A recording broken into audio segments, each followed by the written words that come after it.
French article has accused China of spying on the African Union. The AU leader has called it a lie, but what's behind the noise?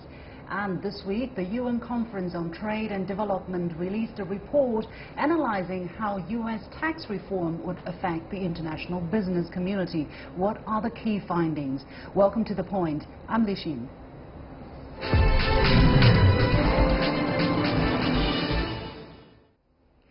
The headquarters of the African Union, located in Addis Ababa, was built by China as a gift of friendship between China and Africa. However, a recent article in a French newspaper has questioned China's credibility, accusing it of spying and copying data from the AU building.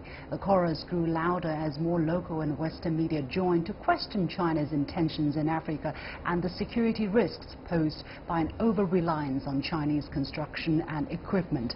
The head of the African Union Commission, Moussa Faki Mahamat, said the allegations in the paper were false, but the damage has been done to China's image. So what is behind such false accusations against China? How can China and Africa further cement ties in the future? Joining me in the studio today are Wanjie Ryder, China representative for the China-Africa Advisory, and Professor He Wenping, Senior Research Fellow from the Chinese Academy of Social Sciences. Ladies, welcome to the studio. So such kind of story seem a little bit familiar, as if we have heard about it before. Professor He, what is your first impression hearing this kind of news report? Well, it's not a surprise to me. Actually, back to the years ago when China handed over this gift, this AU conference center to African Union, at that time there was this kind of saying already. So on those websites saying maybe there's one point saying even this is shameful for African Union to receive such a conference center from China. It should, based on their own effort, they should build their own conference center rather than get any gift from any other, the outside country. This is one point. Another point saying, okay, even you got this gift, but you should look around all the corners in the building. Probably China has been doing some spying. So this is things already been talked before. But after years, passed, I think AU has been there for several meetings, because every year there were two AU summit, early the year and the end of the year. But we haven't heard about that. But only this time around, when the AU had this African Union summit again, and then suddenly coming from a French, a very influential newspaper, talking this old story again. So it wasn't a surprise to me to hear that. But one thing surprised to me is it's coming from a French newspaper this time. So I think they have their purpose and intention. Okay, let's talk about that in just a moment. Hannah, what was your first reaction to such a story? Well, I didn't know whether it was real or not, and I think we still have questions about whether it is true or false.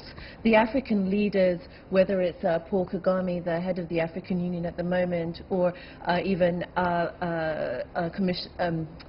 Chairperson Mahamat, who's just been in Beijing, they have been very careful not to deny it completely, but also just to say, well, we don't know really what's happening, and others could be spying as well. There's some aspects of the reporting by Le Monde which weren't accurate. We do know that already in terms of the equipment that was provided and handed over to the African Union. So it still remains an open question. But fundamentally, it worries me as to, is it really the most important story, the most important aspect of China-African Union relations?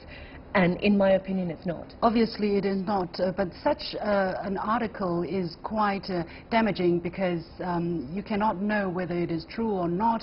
Of course, the journalists claim that they did the right thing. They talked to the right people and they were telling what they heard. However, there is no investigation, right? You will not be able to find out whether the sources were providing credible information. How do you look at this kind of...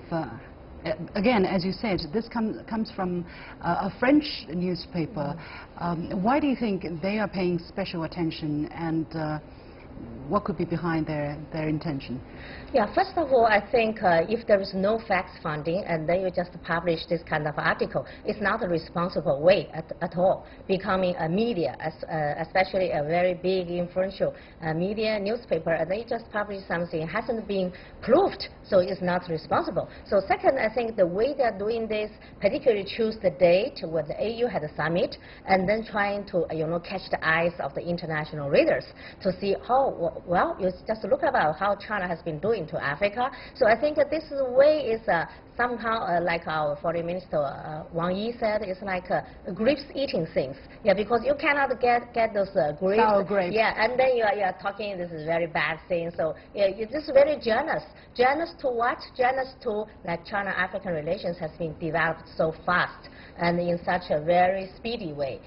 Because China now with Africa, we have going to have the second Beijing China-African Summit in coming this September. And also last 3 years ago, we had another summit in Africa, so in Johannesburg. So just 3 years later, we have another summit, and always push this bilateral relations in a new high. So those things, I think maybe they not feel happy, yeah, because it used to be bad places. They think it is their influence area. Yeah, what I also read on Financial Times, for instance, who also talked about it, they say they were not surprised about China's intention to spy, but they were surprised at the willingness that African leaders allow China just to come in and do it.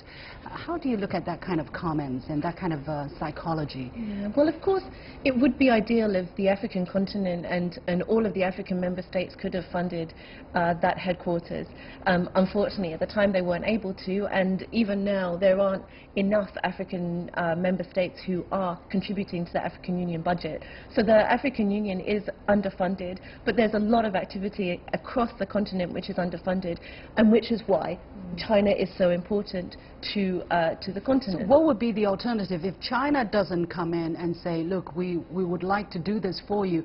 Who else will do all of that for?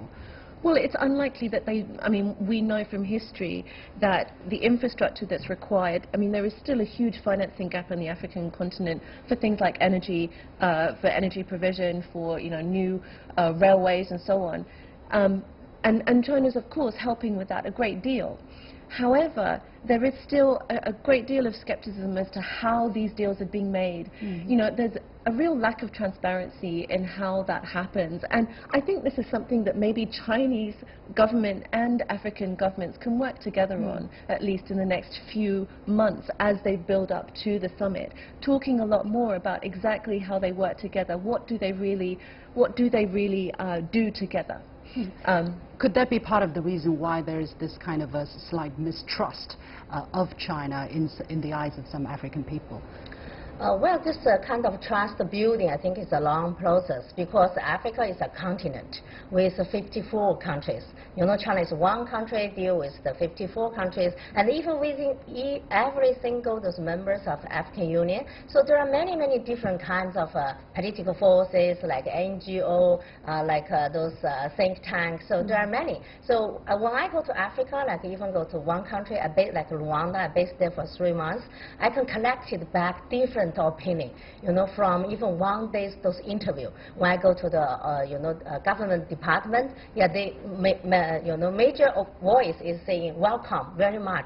Yeah, the more the better from China's those assistance or cooperation. But when I go to some NGO or like those civil society, like women's or youth, like trade union, so maybe they complain about like China's laborers saying too much. China's laborers come over, they want to hire more local officials. So when you go to some small traders like on the street, they also have complaint. But if you go to the retailers, those big retailer company, they think this is a great opportunity for them. Now they have some trade links with China. So different interest group, they have different opinion. That's for sure. If you go to every country, that's the same thing. But we need to look at the mainstream. That is like the country, the GDP growth rate, how is the general people's livelihood has been improved or now it's not improved. So we need to see those main features. Of course, there are some, I think, different voice Do you think China and Africa's cooperation can take a thing or two from incidents, from newspaper articles like this? Oh, I think those kind of newspaper coverage will be always there. You know, back to the, like 10 years ago, there's kind of like a China's threat or new colonialism, that kind of thing. So now with those years passed by, those new colonialism, it seems now no longer can hold the water. Because even those foreign reporters, media reporters, even scholars like from US, from European countries, they do the research, go to Africa to see the facts there. So now they come into the new story, now new kind of coverage. Yes. In my opinion, I think what can improve relations is just putting out more facts. My consultancy, we recently put out an infographic about the visits that the Chinese leadership have taken to the African continent over the last 10 years. Now, no one has gone out and done that, right? We're the first to do it, and the Chinese government also hasn't put out this information itself. What have you found? Well, it was really fascinating because it's not just people have ideas that, you know, the Chinese foreign policy is all about, you know, corrupt dictators, these difficult countries, and so on. Actually, you know, Chinese leadership has visited 26 out of the 33 poorest African countries on the continent. You know, they have That's in a span of over 10 years. Over 10 years. Yes. What is that Which in is comparison? so impressive. What is that in comparison with Western countries' leaders? Well, so, you know, we look at something like, look at the US, for example. Obama, actually since 1943, the American presidents, so this is not just the leadership, but the presidents have been to 14 African countries. Okay. Okay. So that's a real comparison. France, on the other hand, I mean, we're talking about. We also have to remember there's a distinction between the politics and the journalists. Macron has really been prioritizing Africa. He's been to 6 countries in his 8 months in power. So they all differ. But China really is in the lead in terms of the political relations. And consistently. For sure, prioritizing Africa. Yes. But a lot more information and needs to be shared so that we have a better understanding of that relationship. And I think, as I said, I believe both the Chinese government and also African actors can really make a difference in this. In terms of specific cooperation between China and the African Union, what do you think can be done in the near future? Well, I was really pleased to hear the announcement that there will now be an African Union representative office here in China. That was just announced yesterday, and this has been on the table since 2009, since the former China-Africa Cooperation in 2009.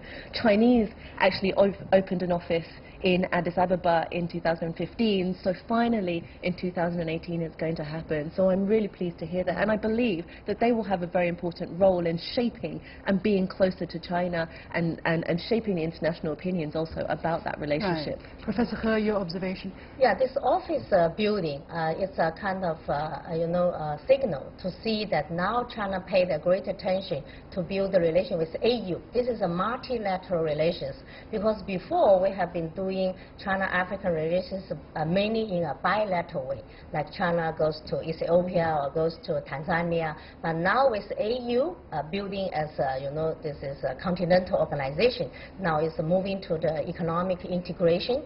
So AU has becoming a full member of the FOCAC, that is the Forum of China-African Cooperation, years ago. So now with this new office building, which means now AU now is fully involved in this China-African relation. What is that going to do to China-Africa relationship? Yeah, this shows now China is going to, together with AU, to build those transnational, trans-regional, we call it two transnational, trans-regional, those mega, those infrastructure projects, because that will fit with AU's blueprint, which is called the 2063 agenda. So they have been mapped out the future 50 years, those roadmap for African continent to develop. So China also, we have a FOCAC, normally it's a 3 years program, but we have a One Belt, One Road now. That's a long-term, those initiative. Right. So FOCAC will within this One Belt, One Road. So we also integrated with 2063 agenda with AU. So actually earlier year 2015, I remember that China Foreign Ministry, we have a Zhan MOU with AU, so focus on those infrastructure building like those regional, the railway, or even the aviation. This time around, the 30 AU summit talking about this. Anti-corruption and integration that is But let me give you a very practical example on how this can make a difference. Right now there is a standard gauge railway which has been built. A portion of it has been built in Kenya, and it's expected to be extended to Uganda and Rwanda, and there's also one which is also being agreed in Tanzania. Now, more coordination from the African Union will help in making all of those projects happen faster and more easily, more smoothly. And hopefully bringing more concrete benefits to the local people. Absolutely right. Yeah, all those good news hasn't been covered by Monde. Well, watch CGTN. There you get the difference. Many thanks to the two ladies, my dear guest, Wanjie Ryder, China representative for the China-Africa Advisory, and Professor He Wenping, Senior Research Fellow from the Chinese Academy of Social Sciences. And you have been watching The Point with me, Liu Xin. We'll take a short break and we'll be back right after this. Stay with us. The U.S. Trump administration approved a major tax reform plan last December, raising heated debate at home and attracting attention from the international business community. This week, the United Nations Conference on Trade and Development released a report analyzing how the tax reform will affect both cross-border investment into the U.S. and investment positions of U.S. multinational corporations, otherwise known as MNCs, abroad. As a key piece in the tax reform initiative, how will the MNCs be affected? And considering the strong presence of MNCs in developing countries such as China, what are the implications of U.S. tax reform on foreign direct investment in China? Joining me from Geneva, Switzerland is James Zhan, Senior Director of the United Nations Conference on Trade and Development Investment Division. Mr. Zhan, thank you very much for joining us today. Now, a key objective of the tax reform is to boost investment in the U.S. My pleasure to be here. Thank you. Based on the findings in the report, can such an outcome be expected?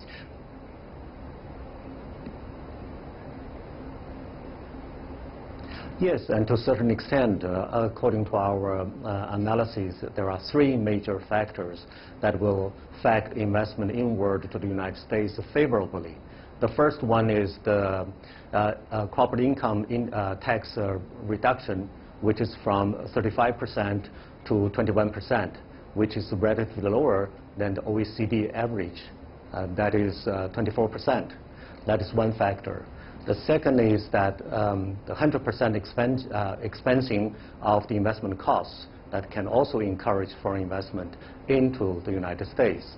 And the third one is that there will be a kind of a tax system shift from the worldwide tax system to the territorial tax system. And for that, that means U.S. firms of foreign incomes won't be taxed when repatriated. So with these three factors, that will provide incentives for foreign investment to get into the country, and for U.S. firms, foreign multinationals, to reinvest back home. Having said that, there are also measures to serve other policy objectives, but may offset the impact of the incentives provided in this tax act. For example, the 30% cap on the interest payment of the investment cost, for that part, that will offset to a certain extent of incentives, particularly for those companies that have high financial leverage. Right. Some very astounding figures in a broader context surfaced that is different in the foreign report. investment. Right, some very astounding figures surfaced in the report. For instance, retained earnings overseas of the U.S. multinationals amount to an estimated $3.2 trillion, of which $2 trillion is estimated to return to the U.S. with the rollout of the reform. How did you come up with this figure of $2 trillion?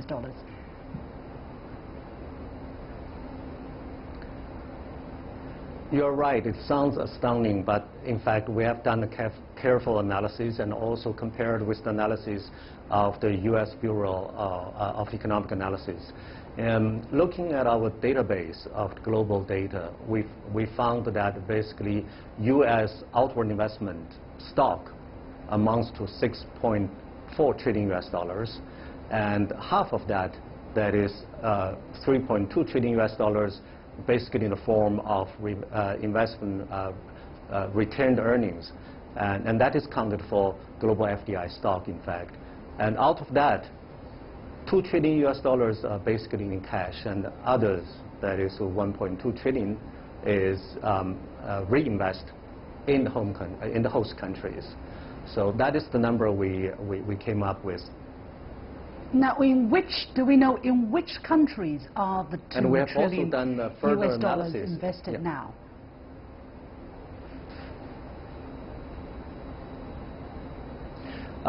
It's limited in the number of countries. As we know, it's in a few developed countries and a number of offshore financial centers.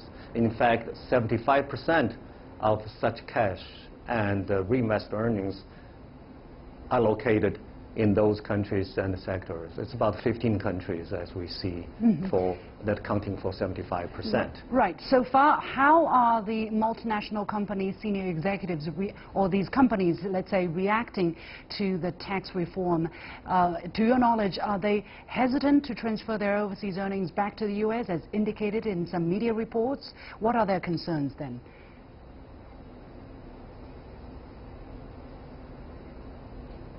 At this stage, I think most of them still have a wait-and-see attitude, as this is just, the tax bill is just adopted, number one. Number two, it still takes time to have the details coming out for the implementation of this act. That is one factor. Secondly, as I said, and I wish to say that also, to emphasize on that also, that for investment, that fiscal incentive is only one of many important determinants for foreign investment getting back or investing in the country. That includes macroeconomic policies, geopolitical risks, and many other factors.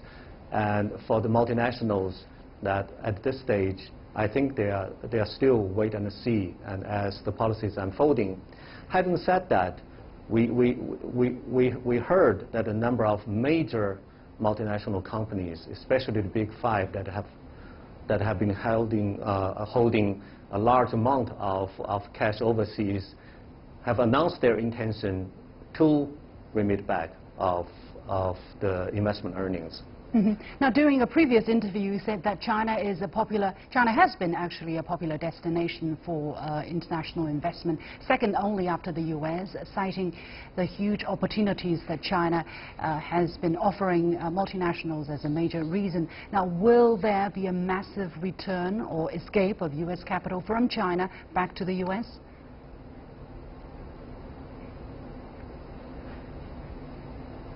Well, this is not part of the UN report in analysis, but my personal view is that there's a very limited impact to China.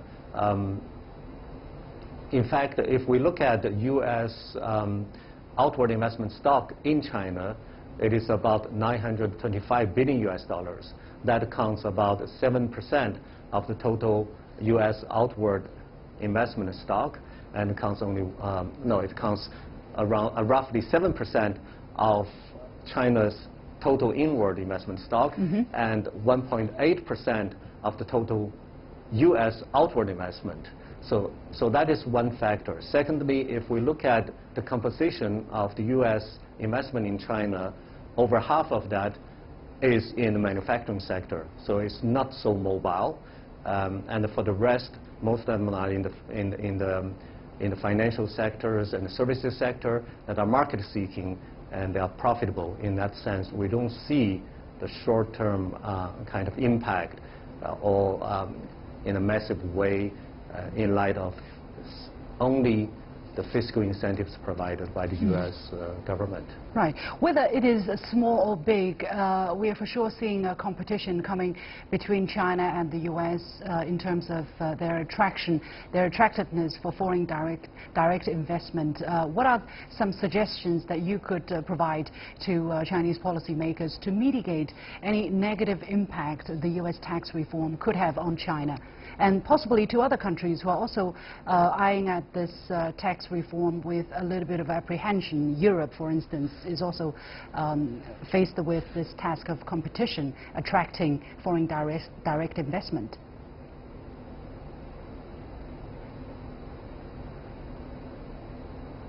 I think this competition for foreign investment is worldwide. It's not just between two countries. It is because many countries need foreign direct investment to create jobs, to upgrade their industries, for industrialization, in particular for developing countries.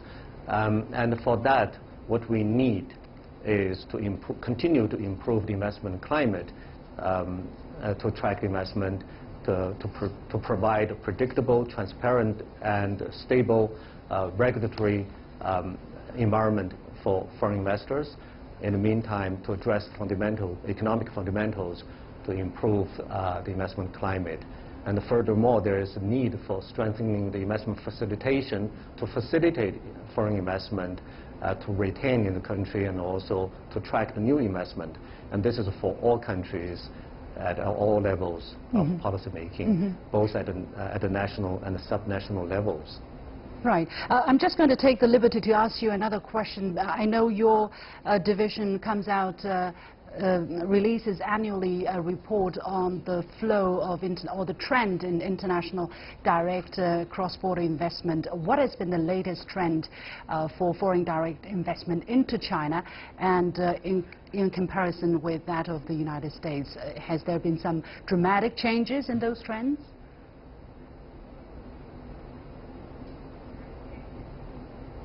Yes, you're right that we do annual report, that is UN World Investment Report. In the meantime, we do periodical investment trends monitor. And the most recent one was 2 weeks ago, our analysis of the last year and the forecast of this year. For the last year, surprisingly, global FDI declined by 16%, and that's partly due to the drastic decline of investment into the United States, that was about 33%, and to the United Kingdom, which was 90%, 90%. So that is the situation. That dragged down the overall investment flows to the developed countries by 27%. And for developing countries as a whole, the investment remained at a similar level. Against this background, we saw that investment flows into China increased by 8%. So that's quite prominent and remarkable in the investment community that we saw that. So that is the situation. Having said that, we also see that the investment into China, foreign investment into China, has been undergoing a kind of structural changes. There's a process of upgrading, and we also see the divestment of at a lower level of the value chain of the investment. So that needs to be taken into account. Okay, we have to leave it there. Thank you very much, James. And regarding Zhan, the prospects, we see a slight no time recovery. today. Yeah, that's fine. Let's talk next time. Yes, many thanks to James Zhan, Senior Director of United Nations Conference on Trade and Development Investment Division. And that is all for this edition of The Point with me, Liu Xin. As always, follow me on Facebook or Twitter using the handle The Point with Alex. Download the application called CGTN to watch our show on your mobile devices, or go to YouTube and look for CGTN The Point. Thanks for watching. You've got The Point.